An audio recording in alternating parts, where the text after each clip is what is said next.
तीसरी बात हुजूर इस्लाम ने फरमाया वज़कातु मग़रमन, लोग ज़कात को कर्ज समझेंगे।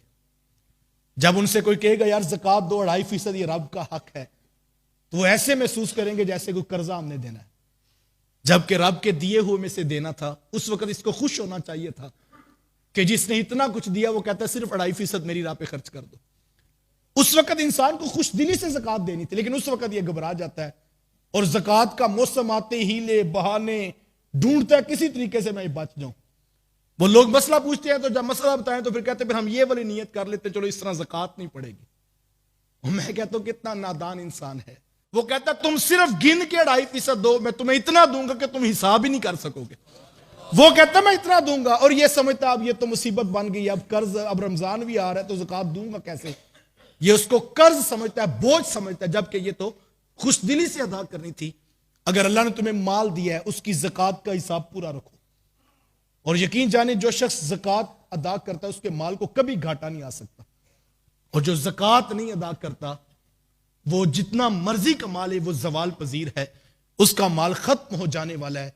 आज मौका है, आज अल्लाह ने जो दौलत दी है, आपको मसला नहीं पता, उलमा से मसला पूछिए।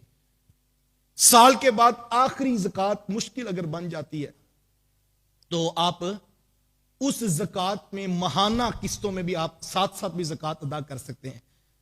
साल के आखिर पर आप हिसाब कर देंगे तो आपकी वो ज़कात अदा हो जाएगी।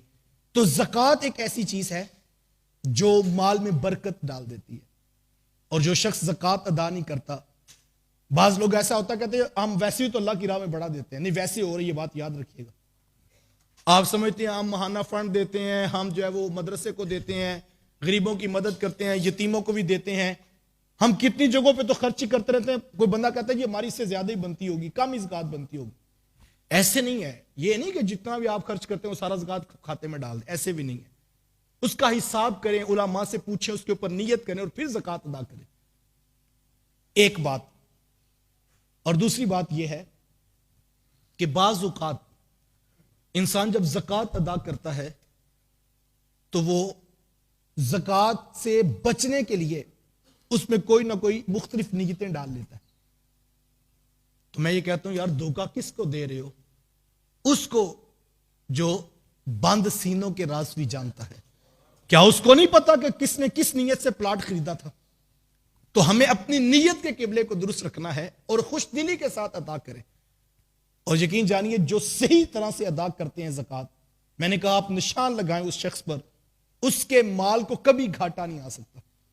और जो ज़कात अदा करने की नीयत रखते हैं अल्लाह उनके लिए हवाओं के रुख मोड़ देता है और अल्लाह उनके लिए असबाब रिज़्क़ खोल देता है। जब इंसान तयक्कुन कर लेता है कि मेरा रब मुझे अता करेगा, तो वो लोगों के दिलों में भी डाल देता है। वो फरमाता है मैं वहां से अता करूंगा जहां से तुम सोच भी नहीं सकते हो, वहां से वो देने पर कादिर है। ज़कात की अदायगी को कर्ज ना समझिए। तो मैं जब कौम ज़कात को कर्ज समझेगी तो फिर उनके ऊपर मुसीबतें टूट पड़ेंगी।